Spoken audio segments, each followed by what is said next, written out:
Seattle is changing fast right now. And honestly, I don't think most people fully realize how different the next version of Seattle may look compared to the last 10 or 15 years. Because while some people are focused on headlines about affordability, tech layoffs, or homelessness, there's another story happening underneath all of that. Billions of dollars in redevelopment, massive infrastructure projects, new luxury growth, migration shifts, and entire areas quietly becoming far more desirable than they were even a few years ago.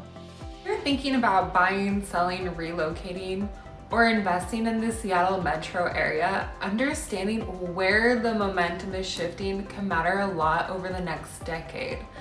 I'm Avelina Everard with the Everhomes Home Group, and today we're breaking down the future of Seattle, the areas growing the fastest, and what smart buyers should actually be paying attention to in 2026.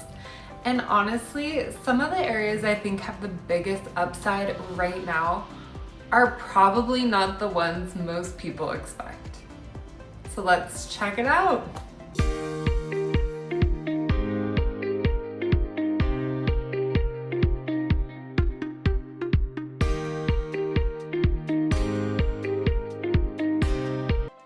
Seattle is in a really interesting phase right now because I think the city is transitioning from what it was into what it's becoming next. And that sounds obvious, but for years, Seattle's identity was heavily tied to explosive tech growth, rapid appreciation, and this constant sense of expansion.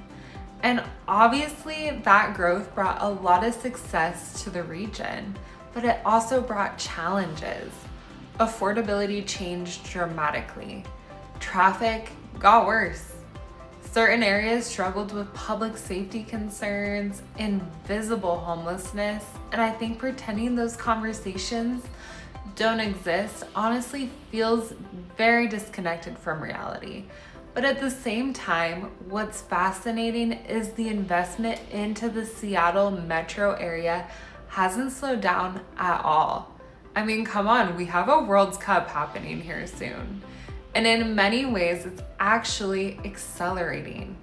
And historically, major cities often go through transition periods before they enter a new era of growth and reinvention. That's why I personally think the bigger question isn't, is Seattle declining? I think the better question is, what parts of the region are evolving next? Because buyer priorities have changed too. A lot of people now want more lifestyle balance. Instead of living to work, they want to work to live. They want more neighborhood identity, more walkability, more access to nature, sometimes more space, and honestly, maybe a little less stress, which we could all use. And that's why we're seeing growth spread more regionally across the metro instead of everything revolving around one single urban core. And I actually think that's going to define the next version of Seattle. One of the biggest long-term transformations happening right now is Seattle's waterfront redevelopment. And honestly, this is one of those projects that I think people won't fully appreciate until it's completely finished. The removal of the Alaskan Way viaduct completely changed the feel of the city's waterfront. Now you're seeing a major investment into pedestrian spaces, parks, restaurants, public gathering areas, and overall connectivity between downtown and the water. And historically, cities that invest heavily into waterfront activation tend to see long-term desirability increase around those areas. You see it in places like Chicago, Vancouver, Boston. People are drawn to well-designed waterfront living. And I think over time, this is going to continue pushing parts of downtown Seattle toward a more lifestyle-focused future rather than just a business-focused future. Also, Seattle finally embracing the fact that people enjoy being near water feels very Pacific Northwest of us. Like, yes, Seattle, the ocean was actually a good idea. Another massive shift happening right now is the continued light rail expansion across the region. And this matters a lot more than people sometimes realize because transportation infrastructure can completely change which neighborhoods become more desirable over time. As connections expand toward places like Linwood, the East Side, Federal Way, and eventually Tacoma, commuting patterns are going to continue changing. And one thing I'm personally watching closely is how this impacts areas that historically felt too far for certain buyers. Because once transportation improves, people start reevaluating value. And suddenly, more space, better schools, newer homes, access to water, lifestyle amenities start looking much more attractive outside the urban core. And honestly, I think this is one of the biggest reasons the Seattle metro is becoming more regional. Now, on the luxury and high income side of the market, Bellevue and Redmond continue to be incredibly important growth centers. And honestly, I don't think that momentum is slowing down anytime soon. You still have Microsoft expansion, major tech presence, continued infrastructure investment, strong schools, luxury development, and a huge concentration of high income buyers. And what's interesting is that for a lot of relocation clients now, Bellevue especially feels less like a suburb and more like its own major city. It has a cleaner feel, newer development, strong restaurants, luxury inventory, walkability in certain pockets, and for many affluent buyers, that combination is extremely appealing. And then there's Tacoma, which I honestly think is one of the most interesting long-term stories in the entire region because Tacoma offers something that a lot of buyers feel is harder to find now in Seattle: character, lifestyle, relative value, and still a strong sense of community identity. And no, Tacoma is not cheap anymore. I feel like every Tacoma local watching this just collectively rolled their eyes when I said affordable. But relative to many Seattle neighborhoods, buyers can still get more house, larger lots, water views, walkability, historic charm, and strong lifestyle value.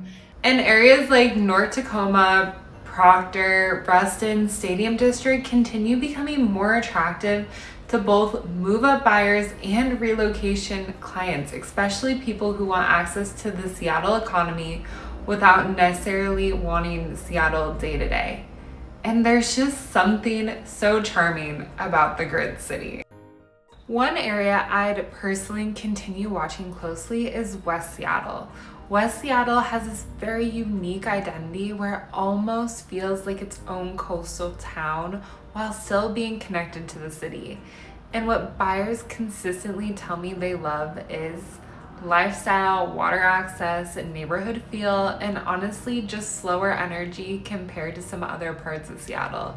It feels more community oriented. And I think areas with strong identity tend to hold value really well long term. Another area I think continues attracting higher end buyers is Gig Harbor, especially for relocation clients. Because Gig Harbor offers this combination of a waterfront lifestyle, luxury feel, calmer pace, and still reasonable access to the greater metro. And what I hear over and over from buyers moving toward Gig Harbor is they want more peace, more beauty, more space, and a slightly slower day-to-day lifestyle without feeling completely disconnected professionally. And honestly, Gig Harbor just has a very emotionally appealing quality to it. People move there and suddenly start buying expensive outdoor furniture and saying things like, "We should get a boat." It really does change people. That beautiful atmosphere, the beautiful water, and that lifestyle. Redmond is another area I think continues staying incredibly strong long term, especially because of tech employment, schools, infrastructure, and stability. And for buyers prioritizing appreciation, potential, plus quality of life, Redmond does check a lot of boxes. So let me get into my personal prediction. I actually think the future of Seattle becomes less about one dominant urban core and more about multiple highly desirable lifestyle hubs across the region. Places where people can still access opportunity while also getting more balance, more community, better lifestyle, better outdoor access, because we like to camp here, or simply a better day-to-day experience. And honestly, I think that's already starting because the buyers I'm talking to today are often thinking differently than buyers were 5 or 10 years ago. People care more now about how do I actually want my life to feel, not just how close am I to downtown. And I think that shift is going to continue shaping the Seattle metro over the next decade. A lot is changing across Seattle metro area right now. And whether someone is buying their first home, moving up into luxury, relocating from another state, or trying to figure out where the smartest long-term opportunities are, understanding where growth is happening before everyone else catches on really matters.